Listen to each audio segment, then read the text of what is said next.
Bismillahirrahmanirrahim. Assalamualaikum warahmatullahi wabarakatuh. Alhamdulillahi rabbil alamin.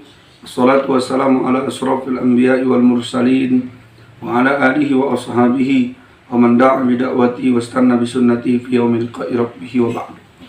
Bersyukur kepada Allah dengan mengucapkan alhamdulillahi rabbil alamin.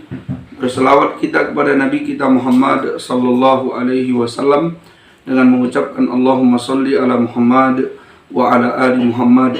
Mudah-mudahan kita yang berselawat kepada Nabi akan mendapatkan syafaatnya di yaumil mahsyar nanti. Amin ya rabbal alamin. Para pemirsa yang dimuliakan oleh Allah Subhanahu wa taala. Biasanya memang di musim-musim tertentu orang banyak bertanya.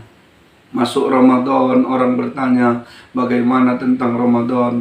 Nanti masuk tentang kurban, orang bertanya bagaimana tentang kurban itu. Ada juga pertanyaan yang masuk pada kami.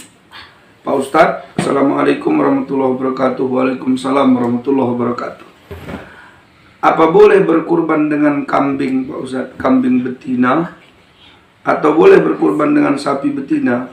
Karena pada umumnya di negeri ini orang berkurban pakai kambing jantan dan sapi jantan. Baik. Yang pertama mengenai kurban. Kurban itu min bahimatil an'am. Dia dari binatang ternak. Makanya wala yujza'u illal iblu wal baqaru wal ghanam. Tidaklah sah, tidaklah memenuhi syarat berkurban kecuali dengan unta, iblu wal baqaru, sapi, dan wal ghanamu, kambing. Kemudian mengenai jenis kelaminnya, boleh. Bolehkah kurban pakai kambing betina? Boleh. Tidak ada larangan berkurban pakai betina atau harus pakai jantan, itu tidak ada larangan. Kenapa? Karena memang kata ulama li'anna kulla aktsara lahmaha. Bahkan dulu ada ulama yang mensyaratkan, mengatakan afdol berkurban dengan sapi betina, dengan unta betina, dengan kambing betina.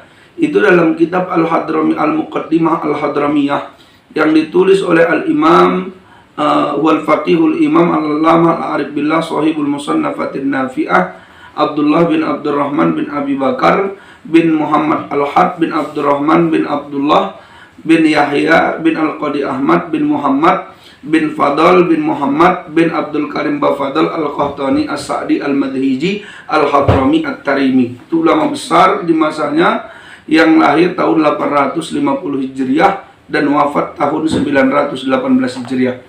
Beliau katakan dalam kitabnya wa afdaluha badanatun thumma baqaratun thumma do'inatun.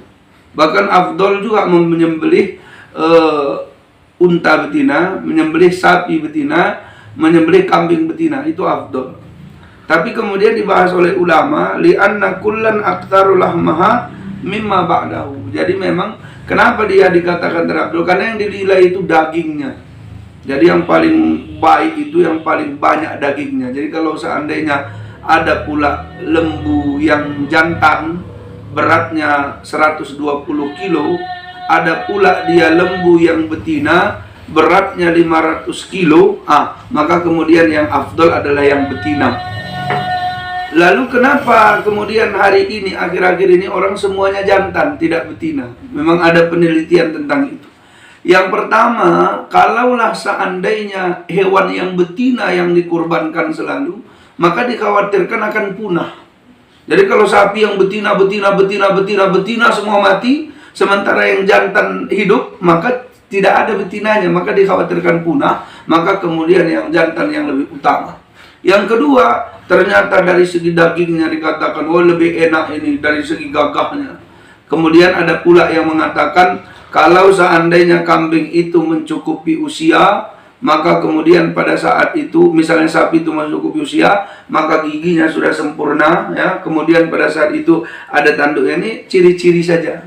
Ada juga yang mengatakan kalau yang betina disembelih, maka kemudian nanti kasihan, biasanya kadang ada bayi di dalamnya, walaupun bayi yang di dalam kandungannya itu boleh dimakan.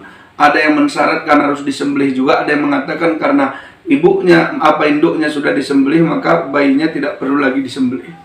Tapi terlepas dari itu, bahwa mau betina, mau jantan, semua boleh. yang jelas yang lebih mana banyak manfaatnya itu yang lebih utama.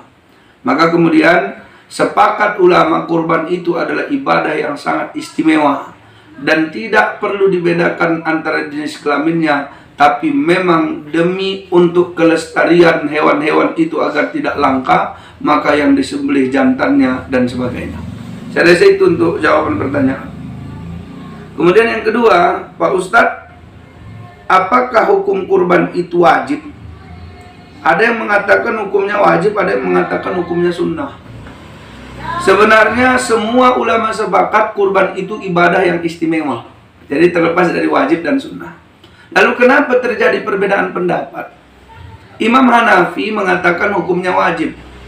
Kenapa dikatakannya wajib? Karena hadis Nabi SAW, man wajada sa'atan, siapa yang Allah kasih kelapangan rezeki, berarti orang kaya, orang berada nih, dikasih Allah kelapangan rezeki, walam yudahi, dia belum tidak berkurban, fala yaqrubanna musallana, janganlah dia mendekati tempat sholat kami.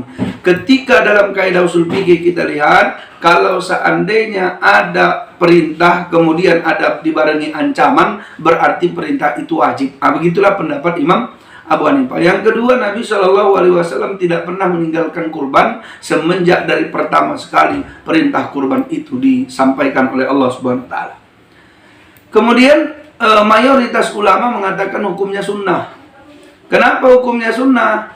Karena Nabi SAW pernah bersabda, thalathun hiya alayya faraidu, ada 3 hal yang bagiku itu wajib, tapi bagi kalian itu sunnah.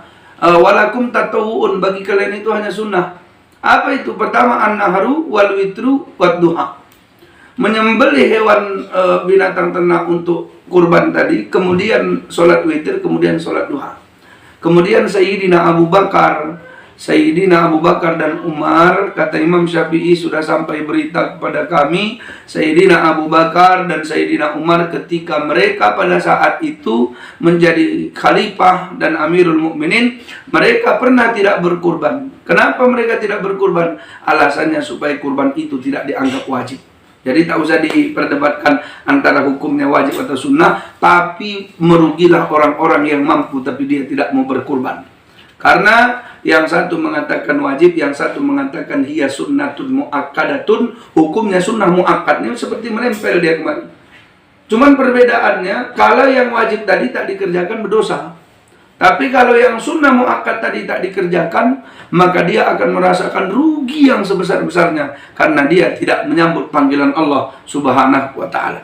Ini 2 pertanyaan. Nanti kalau ada pertanyaan lagi sampaikan saja di kolom komentar atau boleh melalui WA kepada kami. Assalamualaikum warahmatullahi wabarakatuh.